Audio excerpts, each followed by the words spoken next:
Mukunda jewellers మొట్టమొదటి factory outlet లో Kasaraperu festival ఫిబ్రవరి 7 నుంచి 15 వరకు, జూబ్లీస్ లో ఫిబ్రవరి 28న మరియు వైజాగ్ లో ఫిబ్రవరి 29న మన నూతన బ్రాంచెస్ ప్రారంభం.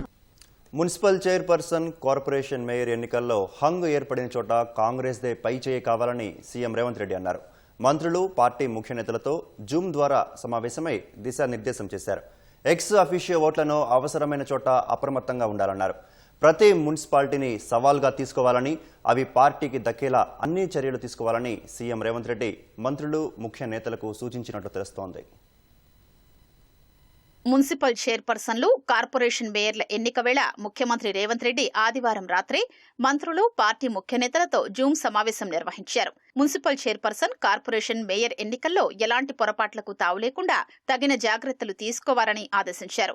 ప్రధానంగా హంగ్ ఏర్పడిన మున్సిపాలిటీల్లో కాంగ్రెస్ పార్టీ పైచేయి సాధించేలా ఇన్ఛార్జి మంత్రులు, ఎమ్మెల్యేలు, ఎమ్మెల్సీలు తగిన చర్యలు తీసుకోవాలని సీఎం సూచించినట్లు తెలుస్తోంది. ఎక్స్ అఫీషియో ఓట్లు అవసరమైన చోట నేతలు అప్రమత్తంగా ఉండాలన్నారు. స్వతంత్ర అభ్యర్థులు, ఇతర పార్టీల సభ్యులు కాంగ్రెస్ లోకి రావడానికి ఆసక్తిగా ఉంటే వారిని తీసుకోవాలని సీఎం సూచించినట్లు సమాచారం. పలువురు మంత్రులు తాజా పరిస్థితుల్ని ముఖ్యమంత్రికి వివరించినట్లు తెలుస్తోంది. మొత్తం 34 హంగ్ మున్సిపాలిటీల్లో 25కు పైగా కాంగ్రెస్ కు దక్కే అవకాశాలున్నాయని చెప్పినట్లు సమాచారం. 7-8 చోట్ల కాస్త ఇబ్బంది ఉన్నా వాటిని కైవసం చేసుకునేందుకు మంత్రులు, ఎమ్మెల్యేలు గట్టిగా ప్రయత్నాలు చేస్తున్నారని టీపీసీసీ అధ్యక్షుడు మహేష్ కుమార్ గౌడ్ సీఎంకు వివరించినట్లు తెలిసింది. ప్రతి మున్సిపాలిటీని సవాల్గా తీసుకోవాలని, ఎట్టి పరిస్థితుల్లోనూ అవి పార్టీకి దక్కేలా చూడాలని సీఎం ఆదేశించినట్లు సమాచారం.